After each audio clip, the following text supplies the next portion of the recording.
Okay, so this is going to be another session, one of the more important, probably the most important session that the International Crimes Investigative Committee has ever done. And we will today interview Barry Trower on microwaves, 3G, 4G, 5G, and on what microwave radiation does to the body and his experience or his backdrop to all of this. So let me ask Barry Trower to introduce himself. Barry, how did you get into this? I started in 1959 when I joined the military. Wanted to be a Royal Navy diver and medic, but I was 15 then. You needed to be 18 to be a medic. So I went into radar and diving. I studied all aspects of microwave irradiation. With the Royal Navy divers, microwaves are used as booby traps. So I studied microwaves as booby traps. They are also used, or they were used then, when you are dismantling a mine. If you come to the surface and dismantle a mine, somebody will beam microwaves at your brain to make you make a mistake. That was my interest in how microwaves can make you blow yourself up.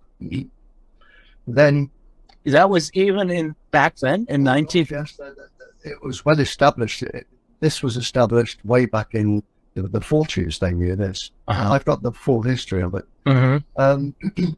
So I understood microwaves. Then I went in to study medicine, which is not a doctor, not a qualified doctor. I studied medicine, military medicine, and I was interested in the fact that the military were not protected against microwaves when we were taught all of the damage of microwaves.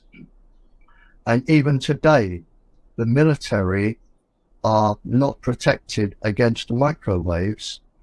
And an article I read very, very recently about pilots, military pilots with microwaves in the cockpits, they are warned not to have intercourse within 7 days of leaving the cockpit if they want a normal child. I mean, there are lots of things like this. But when I left the military, I had top security clearance and an extensive knowledge of microwaves and harm, and I went into teaching. Or can I just interrupt myself? Of course. My CV, because I'm often called a liar, my CV, I have been checked out 3 times. The first time I was checked out without my knowledge and without my permission by the police, MI5, MI6, the police. They checked me out because I was asked to write the safety report for their own officers. The second time I was checked out was when I retired fully and I went into teaching advanced physics and mathematics. Because you're in charge of students and you take them abroad, I was checked out by the college principal, by the Devon Education Authority, and they check you out right back to the age of 5, every day from 5, and the police. And finally, when I changed my job and I went to work, teach at the college, where we had adults and advanced students, again, it is their duty to check you out right back to the age of 5. And I can prove that because without my knowledge, the police published my CV and they put my degrees, my experience, It's very brief, but it's very to the point. And the fact I debriefed spies in the Cold War. So I have it authorized by the police, my CV. Mm-hmm. But when I came out, there was a scheme by Sir William Melvin, or Melville, I'm not sure now, 1911. I have no idea what that stands for, but it was always told. He had a scheme where spies, terrorists, and important people, where they were sent to prison 20, 30, 40 years, most of the information, the useful information, went with them to prison, never came out in court. Mm-hmm. And he started a scheme that I was a part of, whereby I went in as a teacher into the maximum security wing of the maximum security prisons, and I was taught by a psychiatrist over an intensive course for 18 months to not ask questions, but gather information. Just by talking like this, I would know who I wanted to talk to, and I would say, that was a good game, Rainer. Let's stop for a break. I've got some coffees here, and I would make coffee, which was a luxury to them, like I'd given you a nice coffee, and we would sit down for 20 minutes. And I would just monitor anything useful being said without noting it down, without commenting. And then we would get on with the lesson. And I don't know how many of us there were. I only knew there was me, but on my course, we piled into 5 cars when we went studying, so there was more than me. And I was only allowed to brief verbally 1 of 3 people, so there was always somebody on duty. And over 11 years that I did this, it's a phenomenal amount of information you gather just from them talking general chit chat. You know, it's amazing what comes up.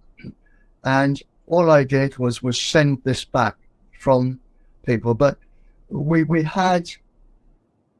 they used to warn us because we had the microwave walkie-talkies. Mm-hmm. And the spies were very, very talkative people. You couldn't stop them. They would say, we don't use this frequency because we use that too. But when I debriefed spies, I made a list of 20, 30 frequencies, a top secret list of 30 to 40 neurological and physiological illnesses that could totally disable a human brain or human body. Today's list is around 600 pulse frequencies. And I just gathered all of this knowledge over the 11 years.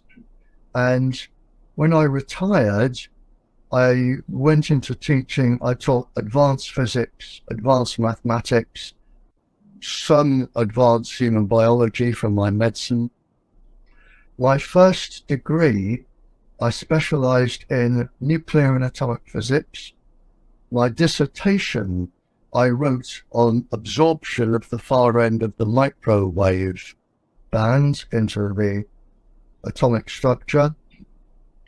My second degree, which was a higher degree, I studied environmental influences, including microwaves, on the brain and thinking processes. I have a teaching diploma in human physiology. I have written papers since the 70s on all of this, and they're still being written. I wrote a PhD listing everything to do with government And my research, the mathematics, everything, I wrote a PhD proving this. Unfortunately, then, either the chancellor of my university, Exeter, at that time, either the chancellor or the chancellor's friend, Sir Richard Dole, was the chief government scientist, and as corrupt as they come, he got wind of my PhD. He had it shredded. My doctorate was banned, and it's illegal for me to use it. But I still kept a copy of the PhD, and I can give it. I've got a copy for you. Yes. And that only made me more determined. Then I realized, and it's been published since, that my one particular quest is to prevent the suffering of 2 billion women, and in fact the number has grown since then, from miscarriage, stillbirth, genetically damaged children. I've written 2 papers, one because the ovaries and the placenta, that does not have the immune system that the other cellular processes in the body do. All of our cellular processes have what's known as protein 53, a nuclear core complex, and if you are attacked by radiation, they can react to protect the cellular structures. They don't always work, but they can. But within the placenta, which absorbs 70% more radiation because it's wet and floating, the 39 weeks of the baby growing, the baby does not have protein 53 or the nuclear core complex, and the brain is particularly susceptible, and the eggs which are born with the baby, the 400,000 eggs in the immature ovaries, they have no protection at all. And the main damage, there are lots of different, the baby's being attacked on several fronts. The brain, I have recently written a paper on. The water that the baby is surrounded in and is inside the baby, I have now proven through a professor. I was waiting for his research, which is now proven. I wrote a paper which has recently been translated into 84 languages in 100 countries, proving the harm to the baby. And I wrote an earlier paper for an 11-year-old girl for a legal case in the United States. In Oregon. So I've concentrated on preventing the suffering of women from the brain, the organs in the baby, for the full 39 weeks, for various stages to do with all the different frequencies, to do with the cyclotronic and the circadian resonant frequencies. And as the organs grow, so the resonant frequencies then interfere with the growth of that. And one of the facts I discovered with my paper, which was co-edited, and I had it proofread by the people listed on the front. I can give you a copy today. I had it proofread by the people I listed on the front, my university mathematician and advanced physics lecturer, a lecturer of midwifery, a GP of 30 years who is an expert in microwave radiation as well, a few other people. It has been thoroughly proofread, and as I say, that has been translated into 84 languages, and I can get you an electronic copy and a signed copy from me saying it is authentic. But I can prove that, and if it is published by the World Health Organization, that two things: the mitochondrial DNA in the womb inside the baby, the mitochondrial DNA, a half of that per generation will be damaged. Now, what that means is the maths is very simple. It's like a decay curve. If you damage the mitochondrial DNA, and I'll give you the good news first, is that in every single country, only 1 in 8 children will be born alive or with genetic damage, or stillborn, or miscarried. Only 1 in 8 after 3 generations will be born alive. 7 will be damaged, either dead or damaged. Wow. 7 out of 8 in 3 generations, and that's in 60 years. And that is government documents. They have kept it secret. As it happened, I kept the secret document, and I can give you a copy. But the bad news is the mitochondrial DNA is damaged, and any biologist and doctor will know that is irreparable. Now, if a baby is born with genetic damage, and this can be, and it is proven through epigenetics, a baby can develop cancer on the 15th day of pregnancy. The mother doesn't even know she's pregnant. She's not even missed her first period. 15th day of pregnancy, the baby, through genetics, can be born with cancer. But the bad news is that this is from the mitochondrial DNA, and it is irreparable and is transferred mother, daughter, daughter, daughter along the female line until the female line stops. So as well as having only 1 in 8 born, those that are born will have a genetic lineage of of mother, daughter, daughter, daughter permanently until you stop that line. That is one of the harms. The other comes from the damage to all of the organs over the 39 weeks of birth. And in a baby, and this is provable, there are 10,050 biological structures that can be harmed by the 600 pulse frequencies that can damage those 10,050 structures. The babies don't have a chance, and so I focused my research. I couldn't do everything for everybody.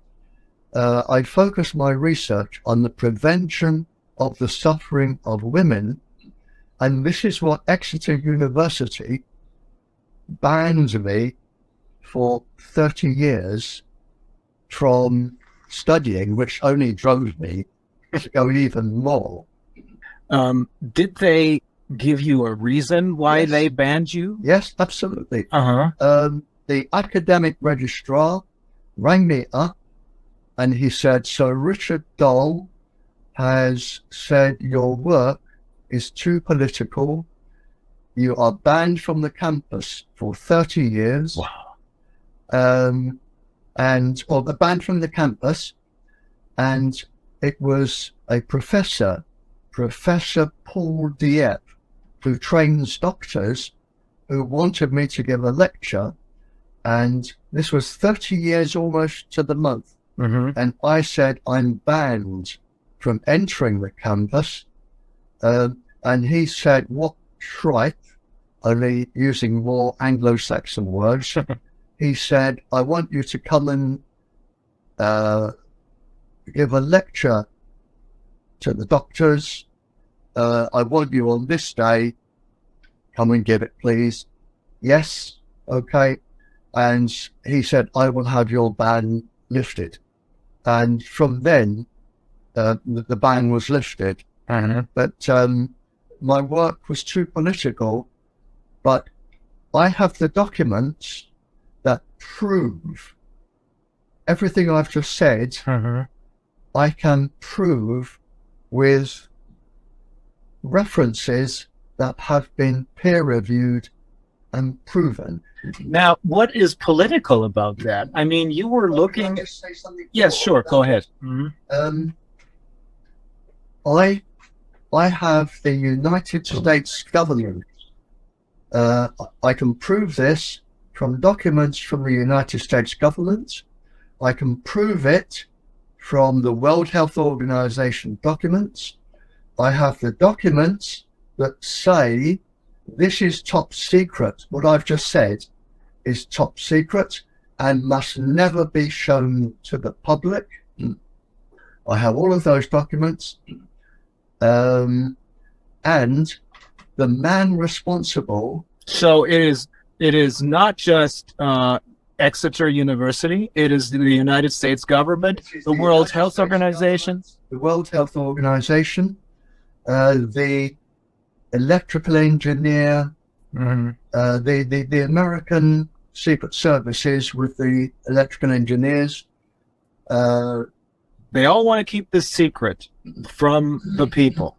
Oh, yes. And I've got the document that actually says... So they know it, and knowingly, they continue with their microwave radiation, full well knowing that... Continuing today, knowing the death toll for women is 2 billion. That can be proved.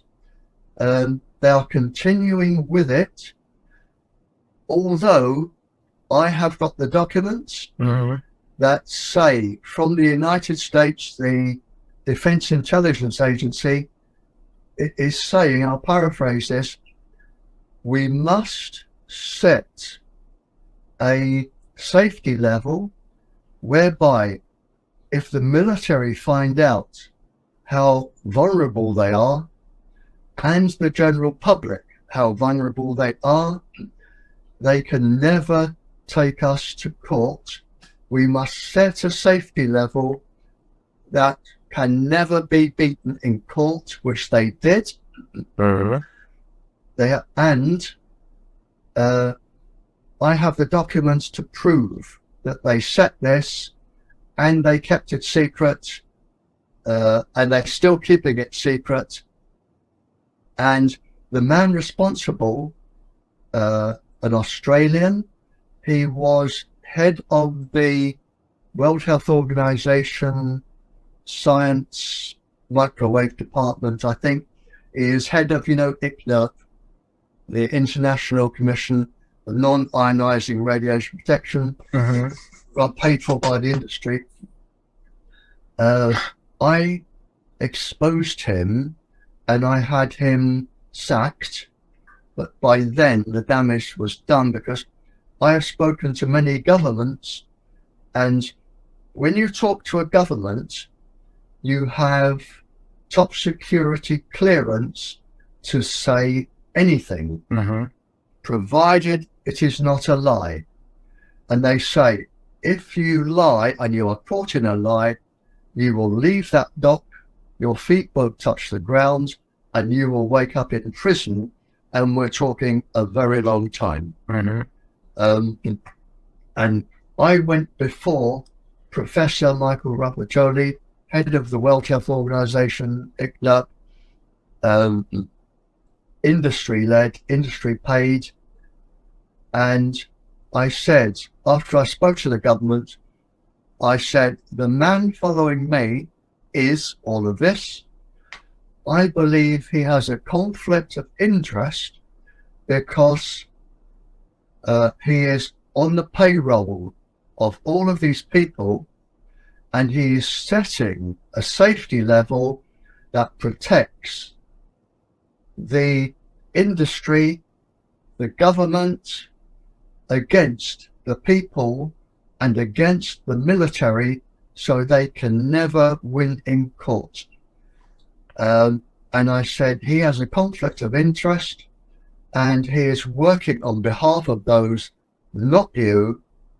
And they said, thank you very much, Mr. Trower, we will challenge him. They did challenge him. He could not lie. He was taken to court.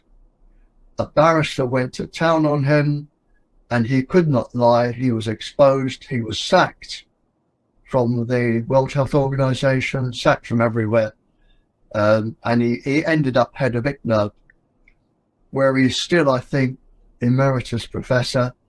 And the last I heard, he was the emeritus professor, University of Rome. I think he's still active. But I have all the documents. But the clever part that he set, he went back to set the exposure level.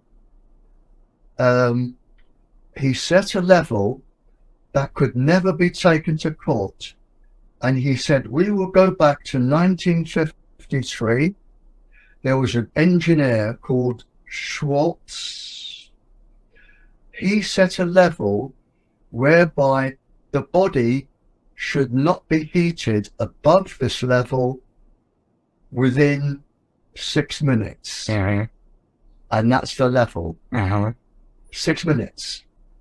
They have extended some of it to 30, but there is a 6-minute heating level. But the level where you people hold their cell phones, there are no heat sensors inside the brain. So they're holding up their phone. The brain cannot detect the heating anyway, but the safety level is only 6 minutes.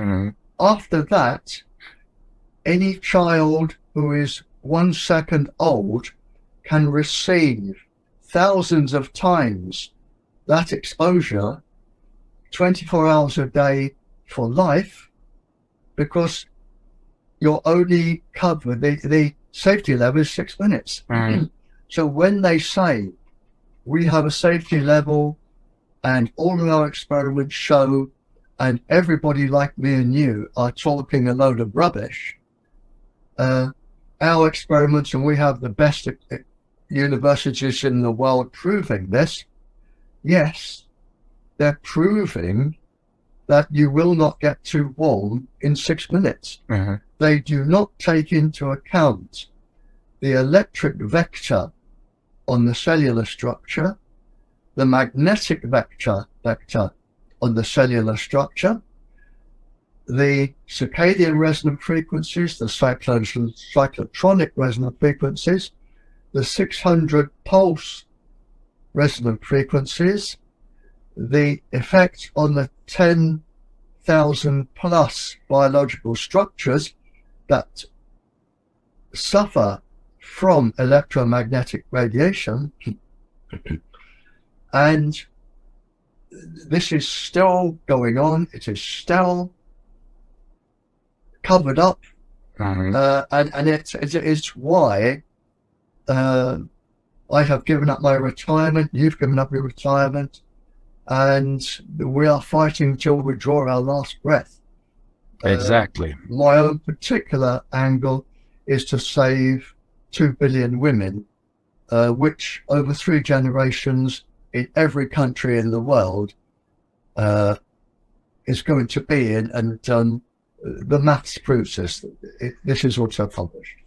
Barry, one thing, it seems to me that it's not just the general public, but it's the military in particular that should be alerted to these problems. I have documents from the military. I have research. I have 2,000 research papers here, and I have what I would like you to do, maybe on this visit or the next. I would like you to photograph. I will. My index of every single paper, and in it, I have listed the title of the paper and everything that it covers. Very good. I keep 2,000 papers.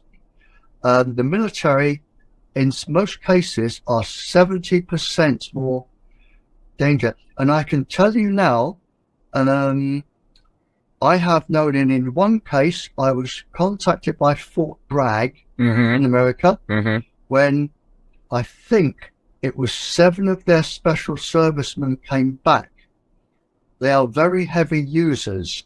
And when they came back, all 7, when they got home, some of them killed their wives. Whoa. Some of them beat their wives to a pulp, but they couldn't control their violence because of the pulse frequency causing the entrainment, long-term potentiation in the brain. And long-term potentiation, which I can explain in detail, goes on for ages.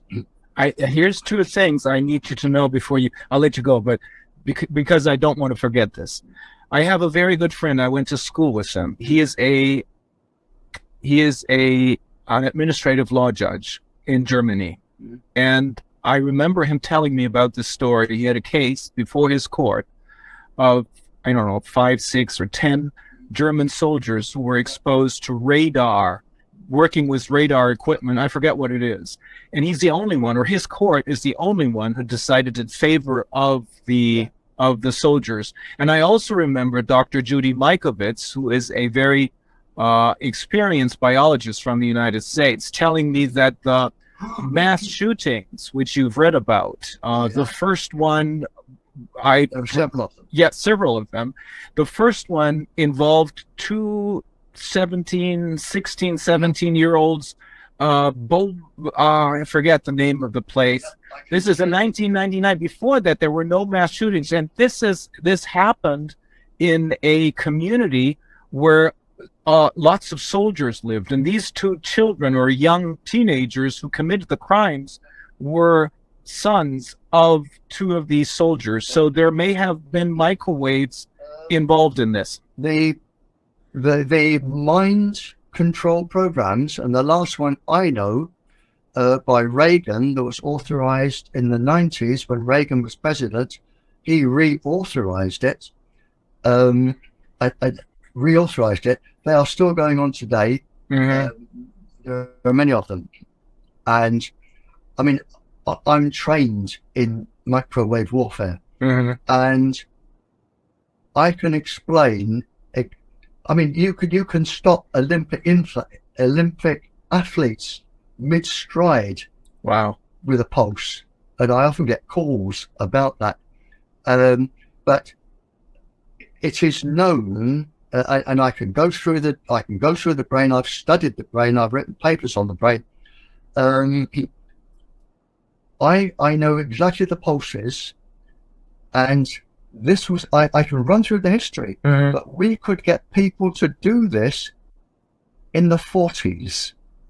Wow. Way back then. Way back then, the brain frequencies, and of course the knowledge is gaining, but in the 40s and 50s, you could get people to brainwashing. It is incredibly easy. The average person can be trained to kill like those kids within 30 hours. I could brainwash an ordinary person in 30 hours. But they tend to. You mean you can make totally normal people act like mass murderers? Absolutely, and I've seen people with microwaves. I've seen a man in a ball ring have a ball charge, flick a switch, full stop still. So that's what it was. Yeah. I've heard about these stories. I didn't know it was microwaves. Yeah. And I mean, I could talk for a month on, but you can program people to do it, and people are being programmed to do it. And you need to ask me about this, because the governments, or the governments within governments, the deep state. Reagan authorized the last one in the 90s, and it's still going. You've got to know, it makes sense. If you want to invade a country like Russia is invading Ukraine at the moment, it's a lot easier with something like HARP to just beam the microwaves down, subdue everybody, because you know the frequencies. You can do it. You can have microwave warfare. You have germ warfare, microbiological warfare from microwaves, which was common in the 60s, where you can give. You'll have to ask me about it. Yeah. You can do any. You can have biological warfare, germ warfare, people warfare, and you can do we microwaved the women at Greenham Common protesting against missiles in England to give them all cancer. We microwaved the Catholics in Northern Ireland to give them brain tumours and cancer. It's been going on forever. Oh my God.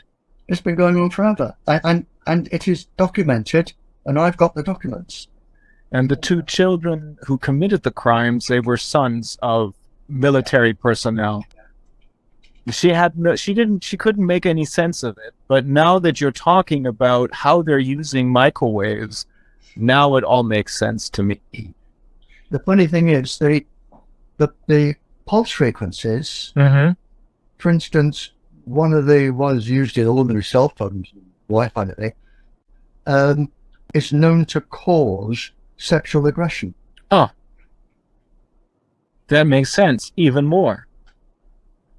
And is this, how do they use these? This is a weapon, obviously. How do they target, or do they target people, specific people? The one thing I've not understood is the people being targeted tend to be ex-military, connected with the military, connected with the government, children of people connected to the government.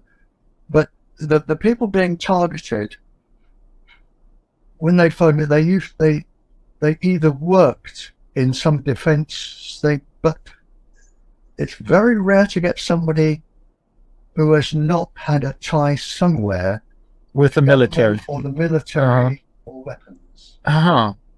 That's how we have to make sense of this somehow. I think it's because you're easily tracked and easily traced. That explains it, yes.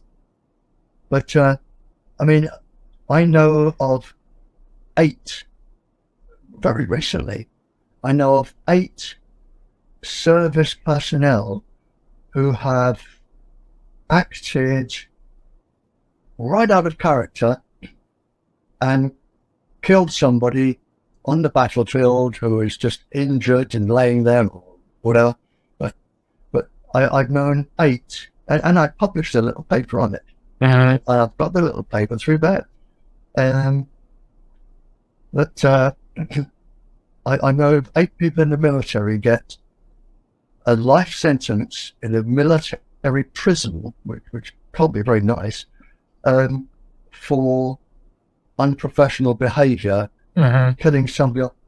When I know it's the microwave, they're behaving the way the microwaves would predict they would behave. You're not certain that this is the result of microwave radiation, but you would suspect that it is. They follow because they acted totally out of character. Yeah. Mm-hmm. And it's when you listen. Yeah, I mean, I was in the military, and you are trained and trained and trained not to panic, to keep your head in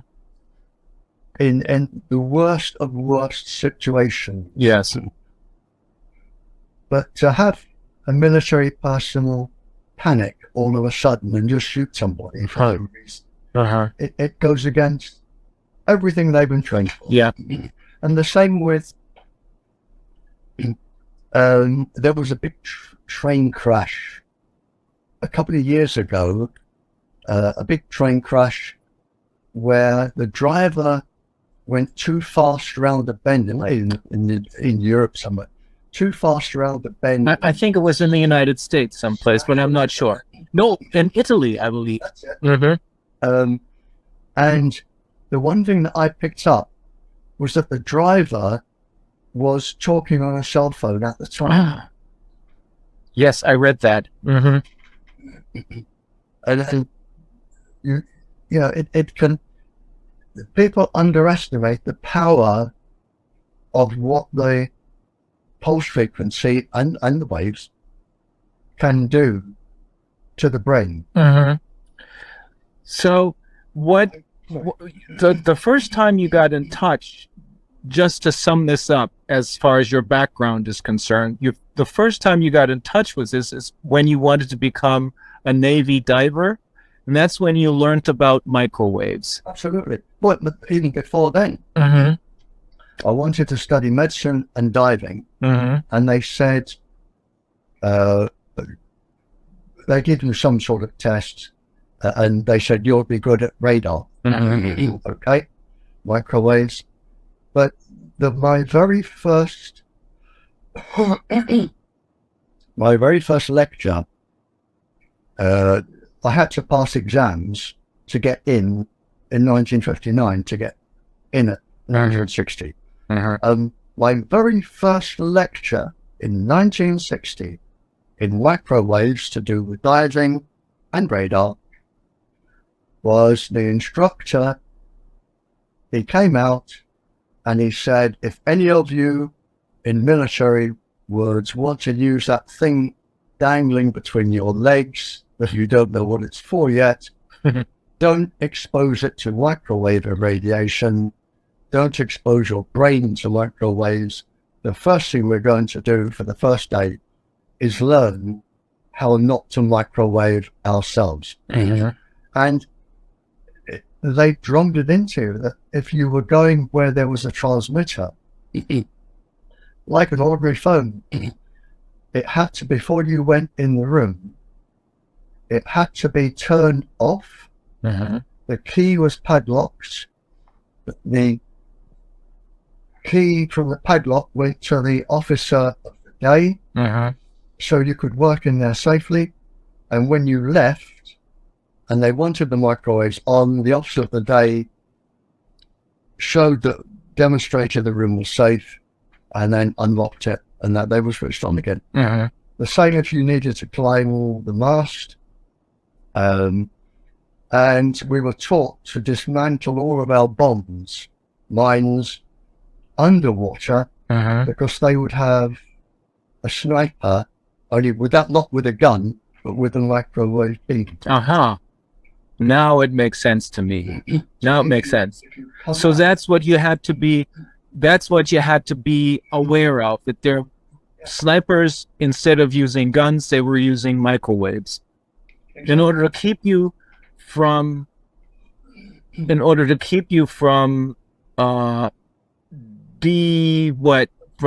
From defusing the bombs or the mines. It causes confusion.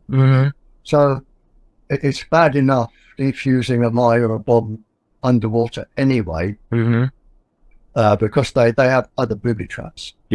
And you follow a very strict protocol of not magnetic knives, no form of light, because they have light sensors. And you just know not to break the surface. And only very recently, I'll get over there. I had a call from a psychiatrist who said, I'm getting reports that children using cell phones, and it is known and published and made top secret now, but known and published, that a child using a cell phone for 2 minutes, just 2 minutes, a 2-minute call, the brain will be entrained for 2 hours afterwards. Now, it's not a linear scale, but after 2 minutes, or just a 2-minute call, now imagine a child in the playground. I'm over here, have you got a bag of crisps? You have what's known as entrainment of the brain, where the waves are coming in, that hundreds of millions a second coming in. And the easiest way to explain it is, if a child is jumping on a trampoline, the child will come to its own rhythm. If a 20-stone man comes on and jumps, the child will have to jump at the man's rhythm. Yeah. That is called entrainment. You automatically entrain the waves that you are affecting in the brain. It's a kind of synchronizing moment then. And if the man then jumped off the trampoline, you would carry on bouncing at his rate until you got back to yours. Yeah. That is long-term potentiation. And long-term potentiation in terms of military people can last easily 6 weeks. Easily 6 weeks. But they're totally unaware of this. They're totally unaware of it. And it is estimated to be responsible, I've got the article, it's estimated to be responsible for a certain number of plane crashes with jet fighters, or misdemeanors with jet fighters, where it is put down into pilot error. The military are not told, they're not even aware. So this, I'm speculating here, but in the 1960s and 70s, I believe, we had major casualties in Germany of the Air Force flying American starfighters. Yeah. That may have something to do with it, right? Because the cockpit is like the inside of a cell phone. And I'll just get my little drawing of the brain, just to hold. Sure. I'll keep talking. I had a call from a psychiatrist.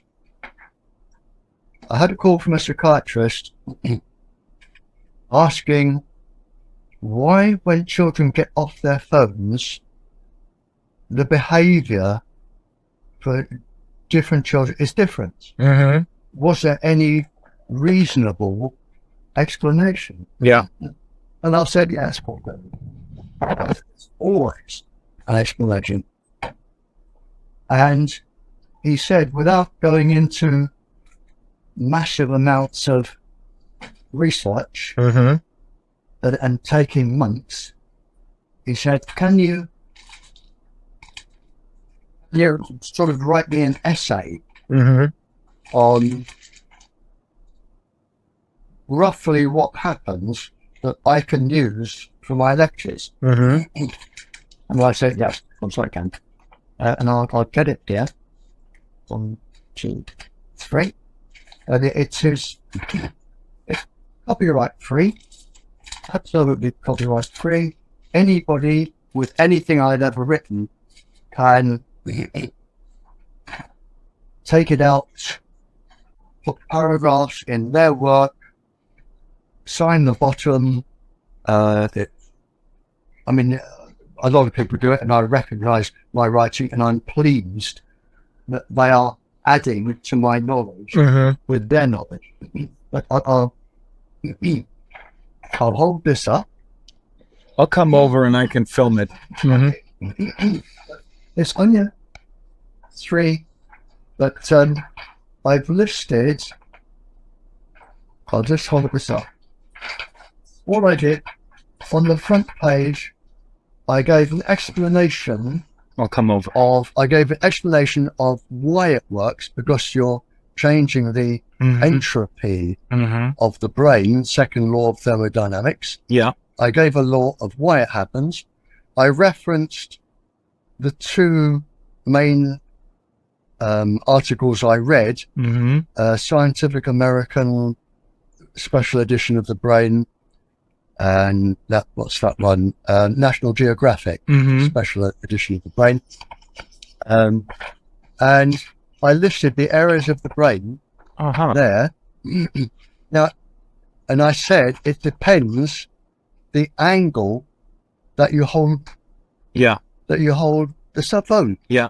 And I've written a list of all of these different parts of the brain and how microwaves can affect them. You can take this with you.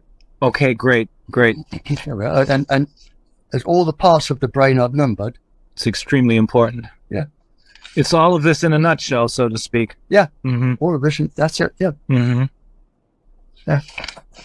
So, one thing I can give you before you go, I can. We will stay in touch, Barry. Okay. We will stay in touch. Before you go today. If you can download a USB stick. Yes, I can. I have it with me. I've got my PhD on it with most of the government top secret papers and my research, not just top secret papers, my general research into on 2 occasions we have a festival here, the Glastonbury Festival. I've heard about it. The Glastonbury Festival. It's a big love camp of music and people who want to save the environment. It's famous world over. And twice I have been invited to give the environmental lecture at the festival. They are on the USB stick. My lecture on the economy and why this is sort of eco side. I mentioned earlier, I was a guest of a king in Africa. I'd been the guest of 7 royals. I was, all of them in Africa? Oh, no, around the world. All around the world. In Africa, I was the guest of a king. And he was what we call an Oxbridge lawyer in his own right. Yeah. It means he's been to Oxford or Cambridge and got a law degree. Yeah. And I stayed with him for 2 days. And he said, Barry, he said, they don't ask kings. He said, Barry, he said, you're going to give a lecture tomorrow to all of my scientists, myself, other people with the know. He said, I'm going to have every word you say taken down. Every word. That's what we're doing too. Taken down.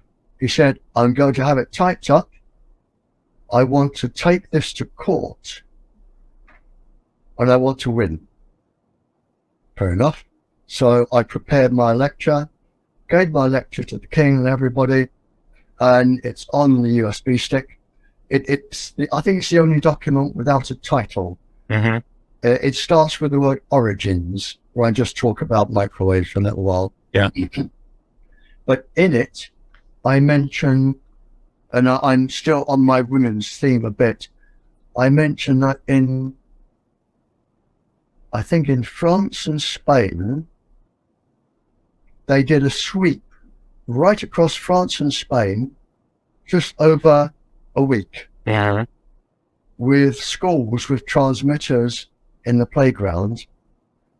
and they found 200 schools where there were 8 different types of cancer that could be attributed to the microwaves just on that one sweep.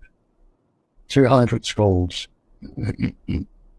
But I can give you a copy of my other paper before you go today. The one, because it's not on the USB stick, the one where that's been translated into 84 languages. And I've proven, I was waiting for a professor to do an experiment on water, which he did, which matched my mathematics, and now it's proven. I'll give you a copy of that before you go. So, and my biography from this lead. Barry, you're being too modest about these things, but we forgot to mention what kind of degrees you hold. You're not just someone who's read up on this, but you have delved into these topics in a very scientific manner. I studied the effect of microwaves on the brain. That was shredded after a piece I managed. That was supposed to be your dissertation, the PhD dissertation. Yeah. And most of that was shredded. And the smart move that they did, they destroyed my PhD. Well, they say they destroyed it. They may have sent it to the government. But you still have a copy of it, don't you? You're getting excellent. Apart from the joined up, where this goes into this, which goes into this, the few sentences that join the categories. Yeah. You'll need to photograph. There are 5 sections, and there are between, I think, 20 and 30 different parts to each section, where I've covered government, injuries to women, injuries to children, the environment, the role of the WHO. Yeah, I've covered everything. But what role do they play in this? They are suppressing it. They're suppressing it. Suppressing it to this day. And they really got no choice now, because in my legal bunch, which I have over there, I have research from legal firms, and maybe tomorrow I'll read you some of the I have research from legal firms, and what they basically say is they list, I think, 4 or 5 national and international laws that are violated. I can read them out to you.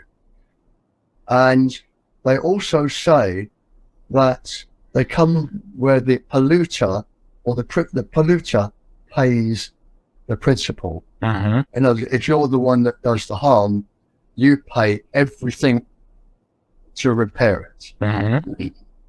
It's a very simple legal principle, actually. Yeah. The polluter pays the principal. That is enshrined in law.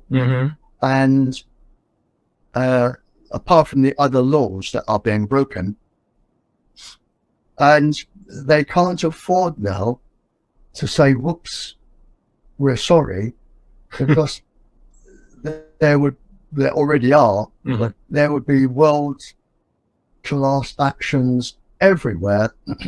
The industry's shares would plummet overnight.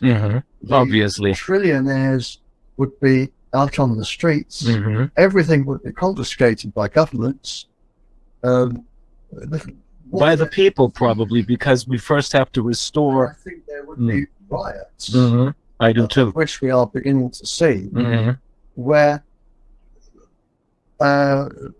people have been deliberately allowed to die to keep secrets.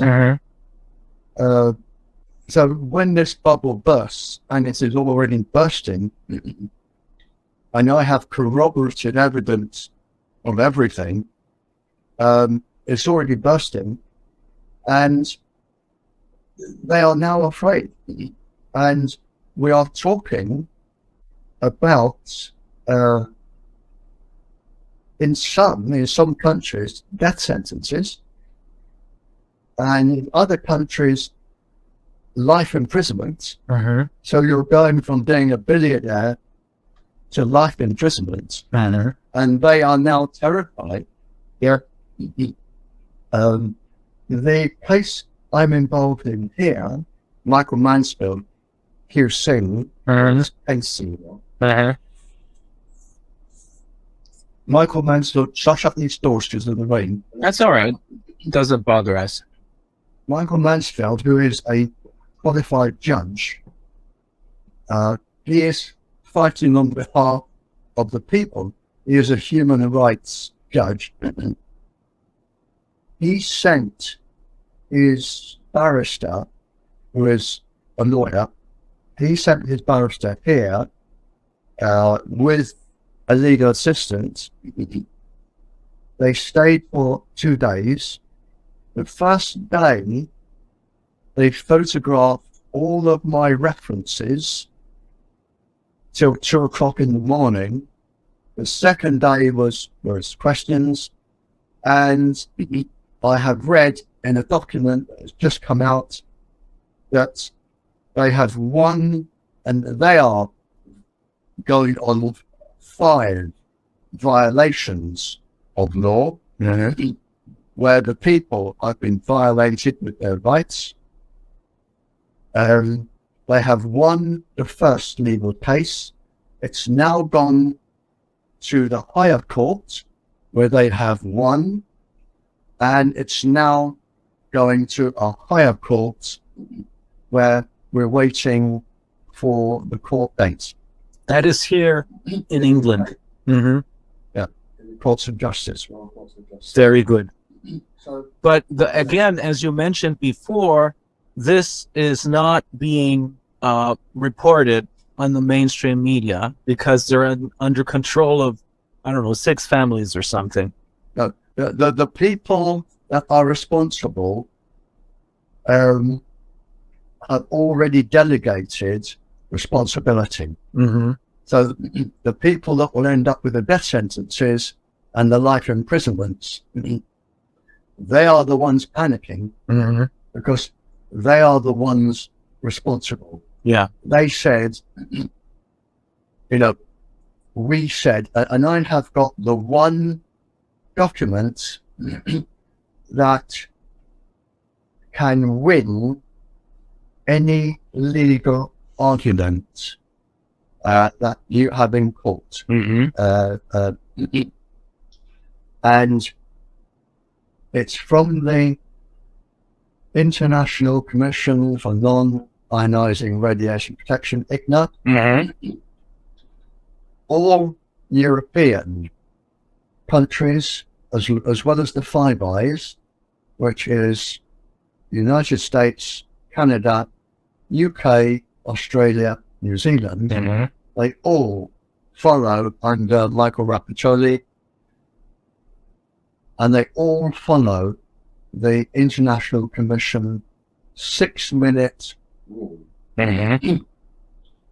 But one thing that which was designed to keep these people from winning these cases in a court of law. Yeah. But if that is their intention, then it will defeat itself. It's self-destructive because that shows intent. they have cleared themselves. So it falls to the next layer of government.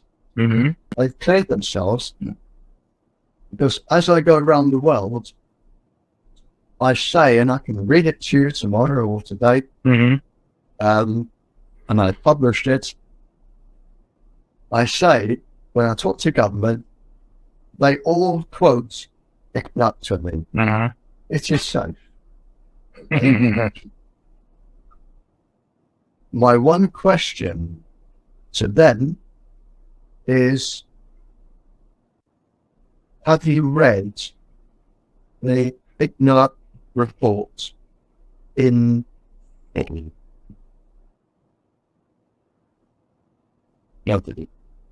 Nobody has read it. That it is taken on spoken word that somebody who is going to get very, very rich is spoken to by ICNIRT, like Rapatoli. We guarantee all our scientists everything. Here it is, safe. Forget the 6 minute bit. Yeah. Safe. That'll do. And by introducing this, you will all become shareholders, whatever it is. Have you read it? In 30 years of traveling the world, I've never met a single person that has read it, other than me. And I have. And I started to read it. They published it in some science journal. And it's on page 500 and something. And then, and the next page. And then I got to the bit that clears ICNIRT. It says, this is, I'll paraphrase, it says, and it's only a couple of sentences, this is an advisory recommendation only for thermal absorption for 6 minutes. Decision makers need to take into account that sick people, the elderly, children, the vulnerable, the sensitive may need a different safety level than the rest of the population. Very small print. And again, very small print. Decision makers should read current scientific literature and set a safe level that will err in the safety of the person being irradiated. They have totally cleared themselves. Wow. Not one person has read it, which puts all of them responsible. Because when I talk to councils and I say, I'm not going to embarrass you or governments, but I wonder how many of you have read it, and you see that heads drop. And I say, this is what you have agreed to, and this bit interests me.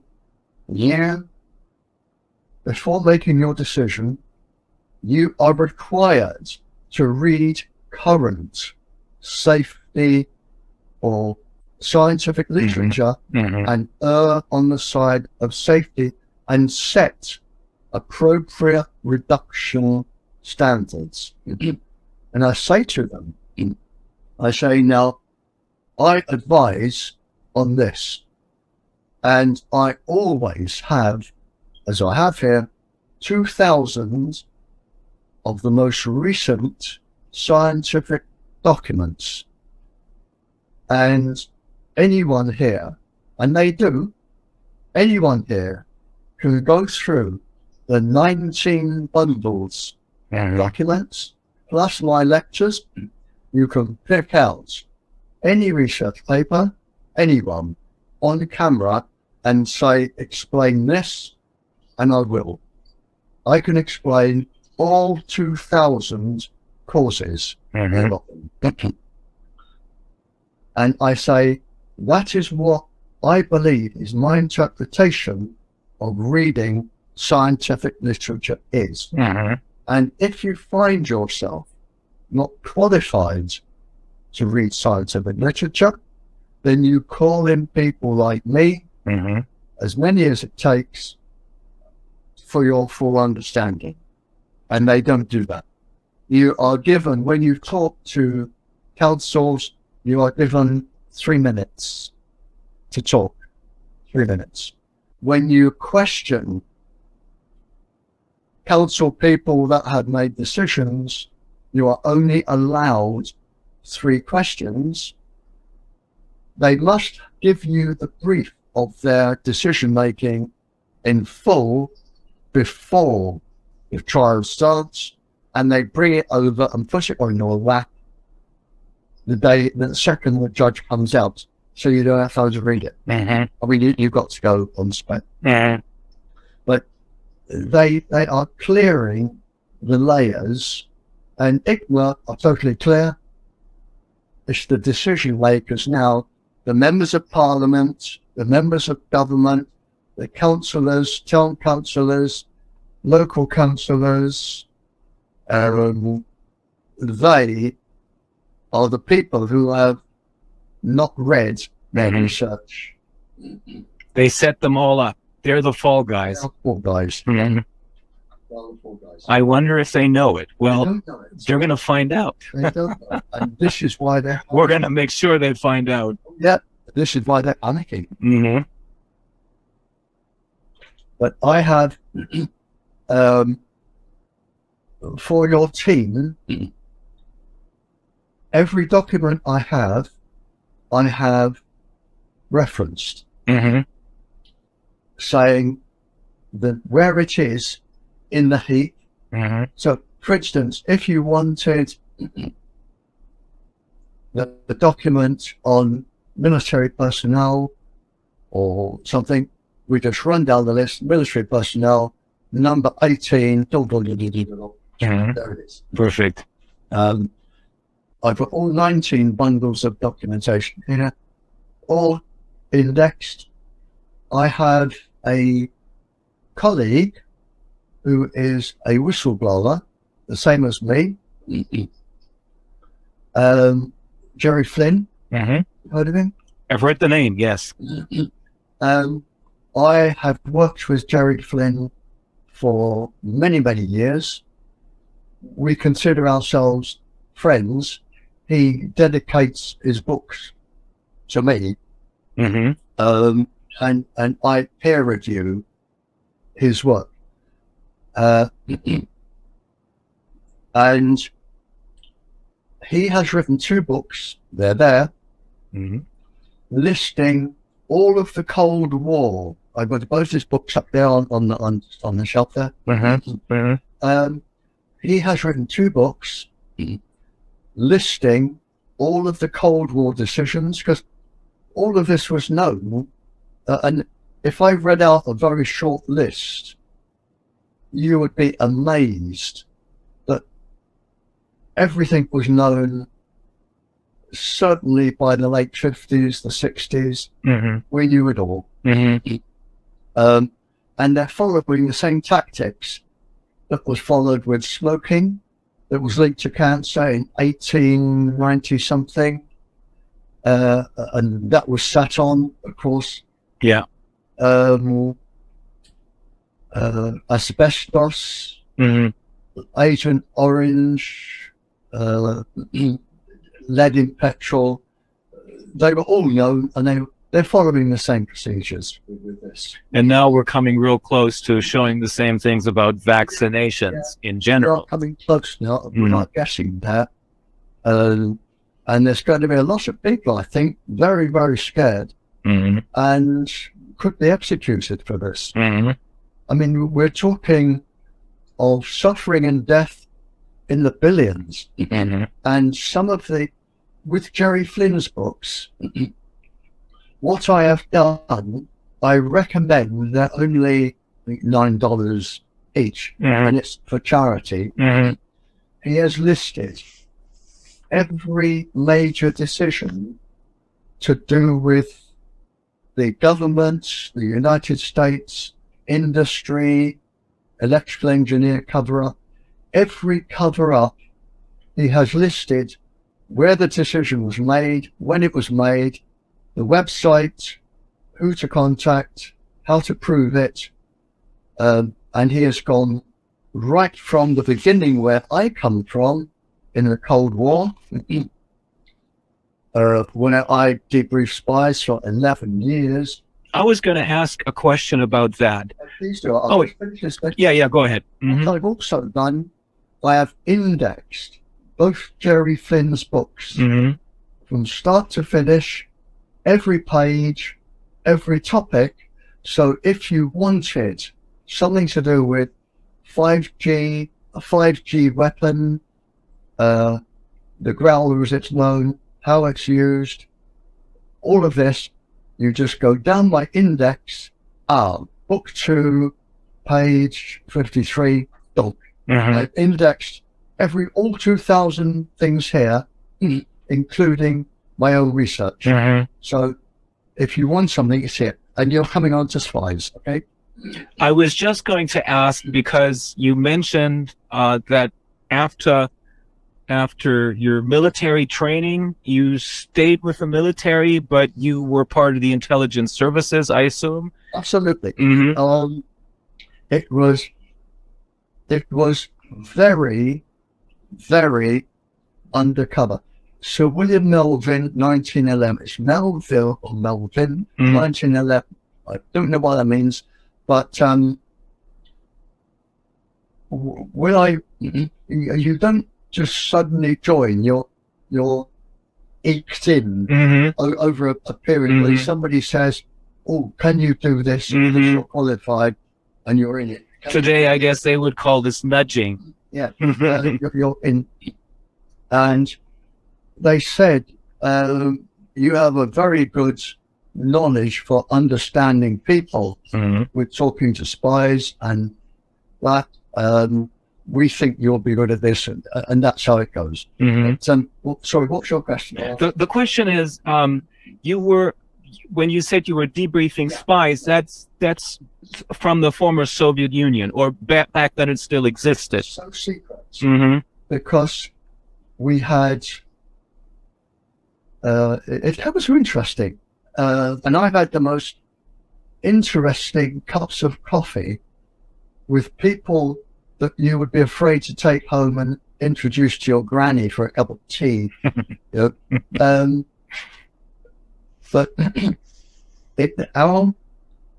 we were undercover, and it was so secret that it was on a need-to-know basis, because we had traitors in MI5, traitors in MI6. We had MI6 is all overseas spying, MI5 is all internal spying. We had traitors in the police. Where I worked in the maximum security prison in Wilwood Scrubs and Ballwood Hall women for a while, where I worked maximum security within the education department, some of the officers were traitors. And one of the things I was told to look out for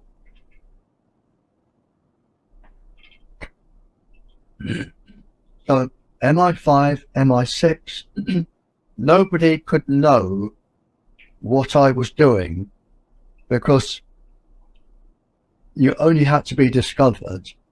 And basically, and I was discovered, and I had my spine was broken on the way home. You were attacked. I was hit and run. I was discovered. I was asked to look into 2 Middle Eastern spies, and I got complacent, or I'm not afraid to admit they were better trained and more clever than I was, which has to happen at some stage. And I think they twigged that I was listening. A person looks different when they're listening. And I probably dropped my guard maybe for 5-10 seconds, but that's all you need if you're watching somebody. And I'm cycling home from the college, and a car was waiting on the slope as I was going bang, broken spine, and people rushed up and said, "I'm your witness. here's my name and address. I'm your witness. Here's my name and address. We'll give evidence in court for you. When it came to court, they were all fictitious.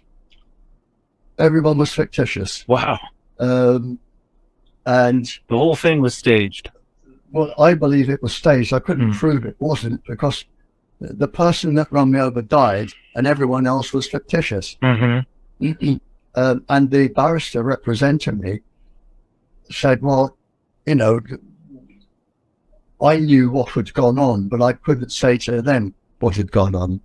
So, but I spent 6 years learning to walk again, and I did it underwater. Because I knew the value of water, being a diver. Yeah. And I learned to walk underwater. I carried on researching, writing papers, and I did one of my degrees when I studied nuclear atomic physics. I went more into that, more into microwaves on the brain. And then when I came out from hospital, I got a job teaching advanced mathematics, microwaves, and even then I was targeted. I got a job teaching, as I said, advanced subjects, and I had a phone call, because when you've been in my profession, the people that know always know. And I had a call from, I won't say what the country is. I had a call from one country, and the embassy rang me from that country and said, do you know this scientist? And I said, absolutely, I've been working with him for many years. And we follow the same theme. And they said, well, oddly enough, the day before his wedding, he's decided to hang himself. And before he hung himself, he destroyed or hid all of his documents. And we want to know what it was he was working on, because we think he was working on something that involves spying, and we need to know what it is, who's spying on us. And I said, I can tell you exactly what he was working on. And he had found that another country had built little chips into the ordinary microwave systems and were eavesdropping on all of the government and industry and everything, coded conversations. They were listening to that. And they said, well, look, could you help us out and tell us exactly what it is? And I did. So I wrote it all down. I sent it to recorded delivery to their embassy, to go diplomatic mail to the embassy. Thank you very much. We've got everything we know. We've got everything we know, and we know how to go about taking all these things out. Thank you very much. You saved a country. That's what we do. And as a closing thing, he said, oh, to let you know that we are convinced by the knots and our investigation that obviously this chap was hanged because he discovered what it was, and they needed to silence him. And he said to me, watch your back. Thanks very much. And I thought, well, hang on. I'm teaching, albeit A-level, who are 18, pre-university. And I said, now, my schedule for the college teaching A-level, advanced level, is known. It's published. It's on the internet. I am teaching this and this and this and this in rooms this and this. And I thought, anybody that now wants to silence me, and it's a risk you take. When I spoke to the Welsh Assembly, in the Welsh Assembly building, and that's on record, I paid tribute to 8 people like me that had all committed suicide. But maybe they didn't. Well, maybe they didn't. I mean, I hope I live out of prayer. That's my hope. I trust in prayer, and my gold medal. But I thought, if I go in tomorrow and they know I'm here, all they've got to do is put a bomb under my motorcycle or car, and as the children are coming out, bang, and 100 of them lose their legs. And I thought, this could be worrying. I rang the principal, who was a very, very close friend, and I said, look, I'll tell you on a need-to-know basis. And she said, hang on, I'll ring the council. And they rang me back about midnight and said, you're banned from the campus as of now permanently. And I said, look, I can't be. I've marked all their exam papers. Their university grade depends on what I've just written. I've got to take it in and put it in my filing cabinet, ready for the examinations officer to take. And they said, well, go in now, we'll open up the school. And I went in sometime 2 o'clock in the morning, put all the examination results in, handed over the keys, handed over my pass, joined help, and that was that. But the same was with when you said, who knows? And there's a very interesting point with this. Nobody was allowed to know what I was doing, because in those days, if you were homosexual, or gay as it's called now, that was illegal. And as well as tracking spies, terrorists, all the other people, I was also asked to find anybody that was homosexual within any government department.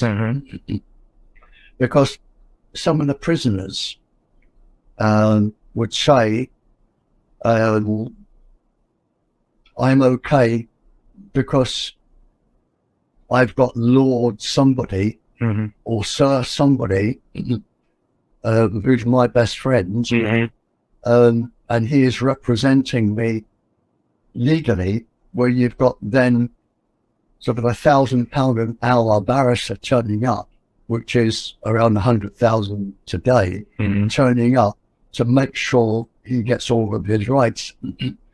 And illegally, the legal sessions when the barrister turned up were tapes where they shouldn't have been, and found that this chap was homosexual. And if you're homosexual, then you are eligible for blackmail. Of course. And we've had these stories in the German army in the 1970s. Blunt, McLean, Philby, our top spies were, I think, most were homosexual, all bisexual, which seems to be a played thing from public school.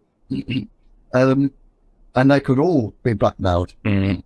So I was asked to look out for those and pick up conversations, because if you are Sir somebody, Lord somebody, the Chief of Police, a Member of Parliament, House of Lords, and you are homosexual, the minimum sentence then in those days was 18 years.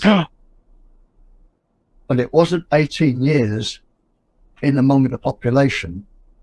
It was 18 years in segregation, in a concrete box, in segregation on your own. Because as well as and I was the only one of the very few people in the prison that I had full legal access to everybody in the segregation unit, and they were paedophiles, worse than paedophiles, child killers, homosexuals, the worst of the worst in segregation.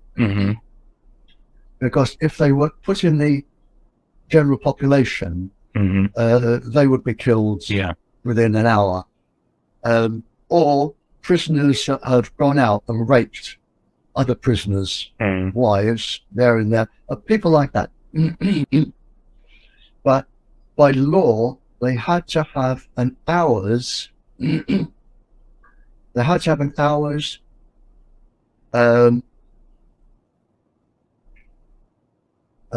education. I was in charge of physical education, health and well-being, and helping if they were doing open university courses to help them write their essays and stuff. And I had full access to them an hour a day. So all of the people there I had access to, and I could pass on the names to my 3 people but it was 18 years in solitary, and because of the nature, and the population couldn't distinguish between paedophiles, mass killer murderers and everything. They were all tarred with the same brush. And of course, anyone they pulled across that told authorities what another prisoner was doing and got him an extra few years, they went in there. Because there were efforts made all the time to grind up razor blades, put it in their mashed potato. Oh my God. They would put razor blades in soap.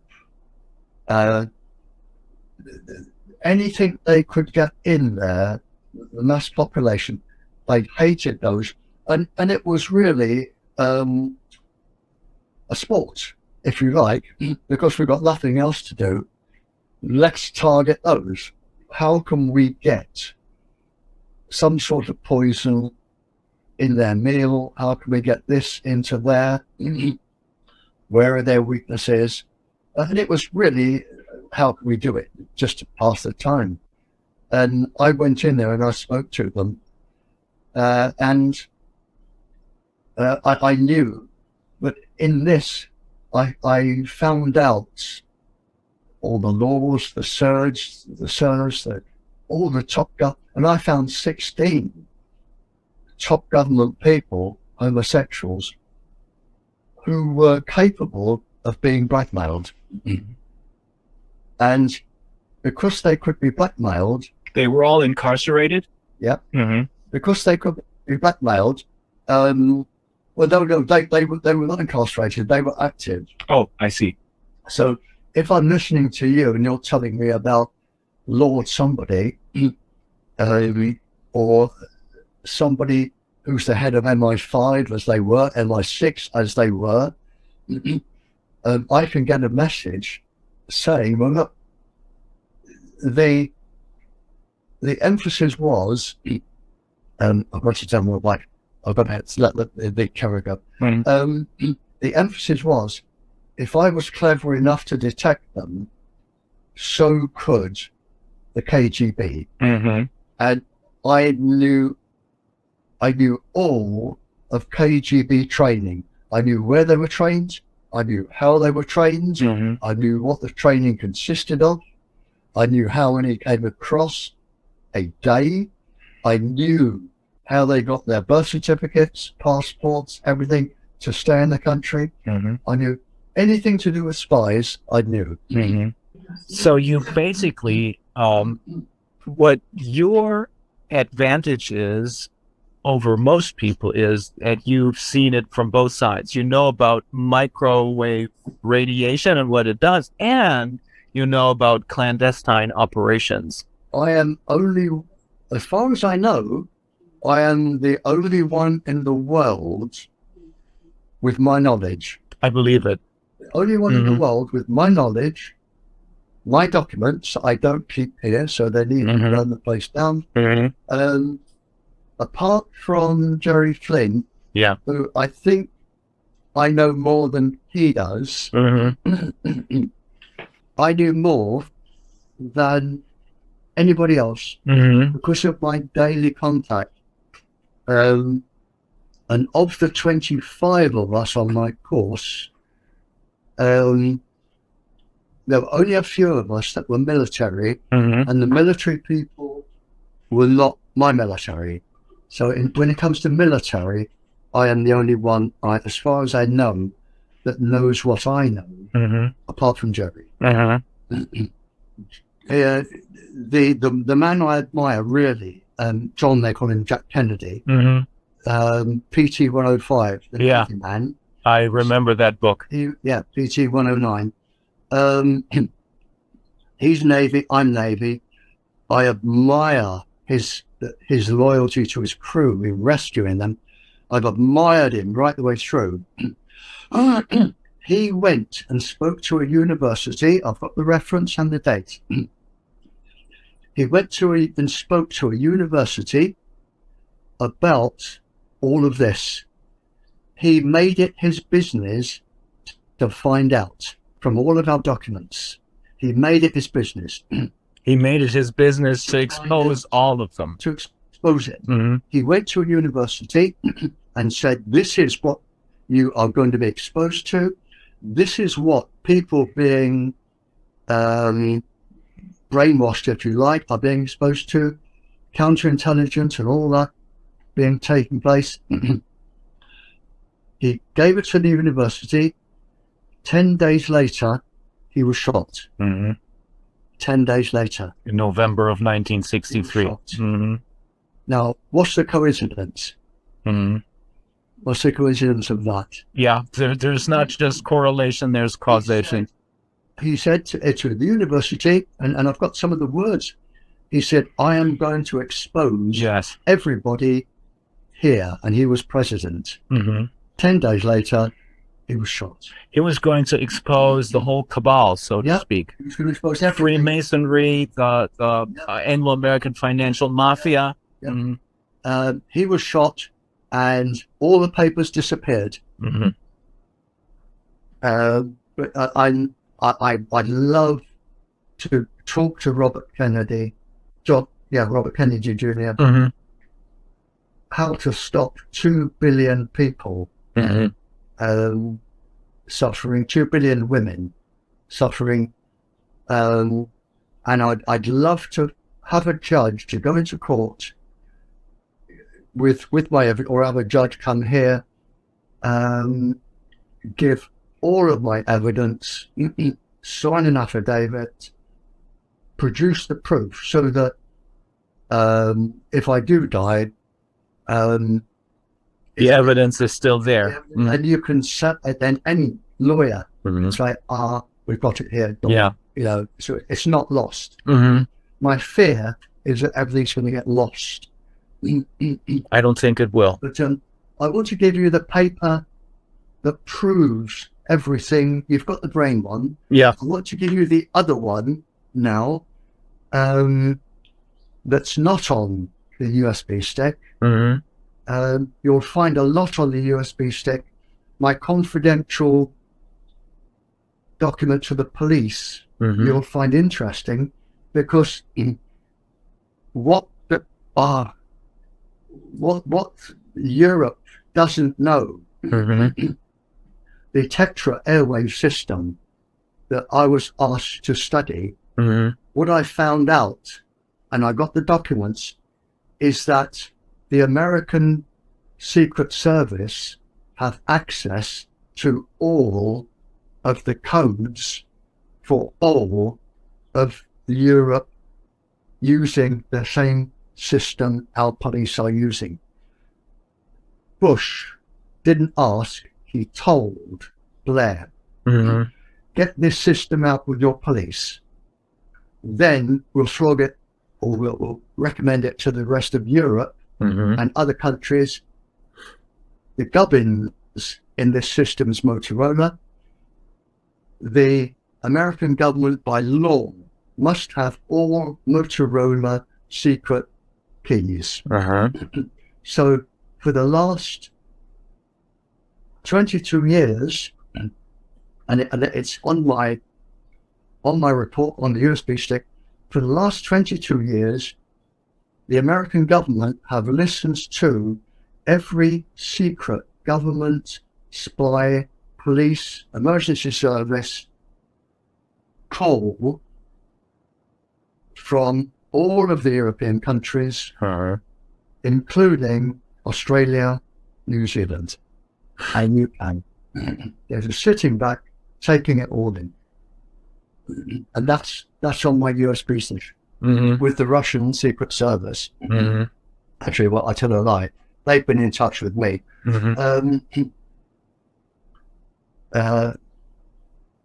Because a lot of their papers were destroyed. And the one they particularly wanted, I have, which proves that the Russians experimented on 79 people, many large cattle, animals, other animals, with 5G. They experimented on them for 15 hours. They all developed over 15 hours life-threatening illnesses. You and the rest of us are being exposed to more than twice the amount the Soviets said can kill you. Wow. More than twice. How is that? And I've got the document, and I've got all the proof. And 5G is a weapon. It's called the growler. It's used to, one of the frequencies is used to just make troops fall straight down. They just totally confuse their brains. Is a weapon. Could that be what we saw at the very beginning of what we now call the pandemic in China? People dropping dead on the streets. Yeah. Could that be a result of? Yeah. Is this what they call a direct energy weapon? Yeah. It doesn't have to be. You'll notice, and I'm not getting too political here, but in China, the heaviest populated area of Muslims also has the heaviest concentration of 5G. And they're all becoming sick. I mean, it's a way to get rid of all of the Muslims out of the country. This is before we even start talking about PARP and the 16 other things like it around the planet. Absolutely. When they shredded my PhD and banned me from the campus for 30 years, it's illegal without me being able to prove it, because I don't have the validation from the university anymore, that I cannot use the doctorate. And in this country, you cannot be an expert witness without a doctorate. Oh, so with all that makes perfect sense. All of my experience, I'm the only one in the world with it. But you can in Germany, the US, and in pretty much every other country. If somebody marked it and said, we present you with a doctorate, if I had a doctorate from any other country, then I could, that is valid in this country, then I could use it. But it couldn't be a doctorate from the Women's Institute of China, it has to be a valid university. But the moment they did that, I ceased to become an expert witness. And now they've taken the Queen out the chessboard straight away. And I cannot be an expert witness in this country. Well, I can in some other countries, they recognize me, but the first thing they say is, "Are you a doctor?" No. And well, my lord, you know. That's it. You know, we at least want a doctor, Canada. But with all of mine, they took the main piece out of the chessboard. A very clever move. not enough. Not good enough, though. It didn't stop me. No, obviously not. Yeah, I'd like you to download my USB stick. I will. This is the one that proves everything about 5G and everything about women. And I couldn't write this on my own. Is that your dissertation? No. No, this is the paper I wrote just last year. This is the one, it's been translated into 84 languages. 84 languages, and it's being used in court around the world. I know that. So that's the centerpiece. This is the centerpiece. This is my latest paper. But I got my university lecturer, Professor Ollie Johansson for direction, the doctor for medical expertise, and he edited it, Joy, director of midwifery, Sylvia, who's a timeless researcher, my wife, for suffering me, and a top secretary. But this is it here. I'll put a paper clip on it. But there you are. Thank you.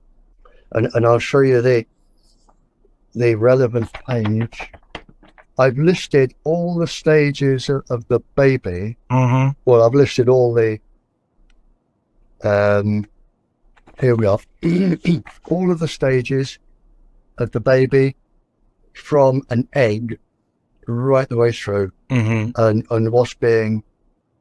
But there are several diagrams. Yes.